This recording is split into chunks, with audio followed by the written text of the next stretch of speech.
What's up, boys? As we know, getting materials to craft weapons is rough. The chances of getting them are pretty low considering you only get a few chances every week, every time you can claim rewards from a weekly boss. So that begs the question, are any of the weapons that we get in Inazuma gonna be worth crafting? So we're gonna do this by taking a couple of different approaches, looking at just the weapons compared to the other craftable weapons in the same category. We're not gonna go super deep into specifics on viability on specific character pairings, because that's gonna kind of convolute the whole scope of this video. In the event that we do get some of these weapons for free from any sources like quests or anything like that, we'll mention both the rank 1 and the rank 5 abilities just to make sure we take everything into consideration. So our fourth weapon that we have this week is the bow from Inazuma called Hamayumi. An interesting bow to say the least, and I do feel like it has quite a few uses. We do have a decent base attack reaching 454 at level 90 with attack percent as a secondary stat which reaches 55.1%. Our special ability at rank 1 states that it increases normal attack damage by 16% and charged attack damage by 12%. When the equipping character's energy reaches 100%, this effect is increased by 100%. Essentially meaning that we increase both normal and charged attack damage by those respective percentages, but when we are full on energy, you can double both of those percentages.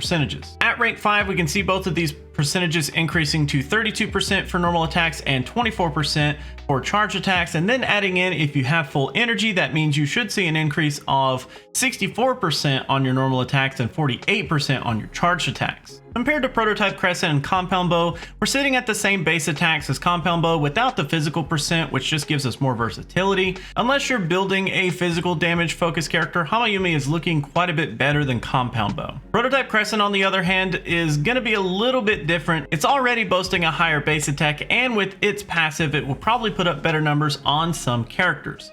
So let's consider the scenario. Amber is at level 90 using her charge shot on a hilichurl with each bow, also both at level 90.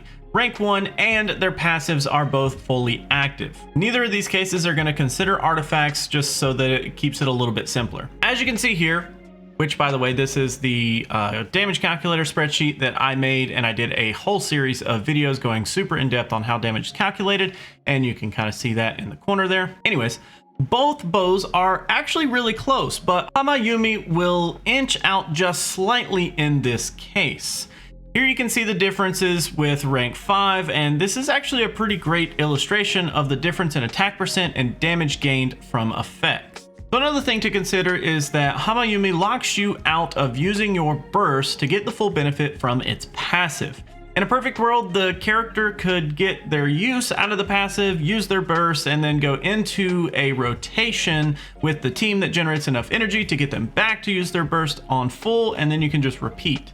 But that's actually not going to be the case in many different scenarios. Compared to other bows, Alley Hunter has a similar setup, but its special ability makes it a very niche weapon, to be honest, and characters that spend time on the field are not going to get full use out of that passive. Therefore, Hamayumi is already looking better than Alley Hunter for the right characters. Then we have Rust.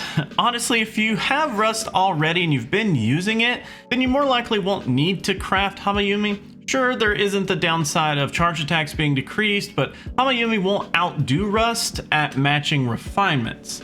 And if you don't have Rust and want a similar weapon, definitely craft it. Otherwise, I would hold on to your billet. On paper, everyone can get some use out of this, but characters that want to forfeit their burst are few and far between. Melt Ganyu doesn't typically care, but Crescent will edge it out at the higher refinements anyways, and every other bow character would typically like to use their burst for DPS, healing, crowd control reasons, whatever. If you're monkey brained like some of us, then by all means, otherwise, it's kind of a difficult sell. That's going to be it for today, guys. Thanks so much for hanging out. Thanks so much for watching. See ya.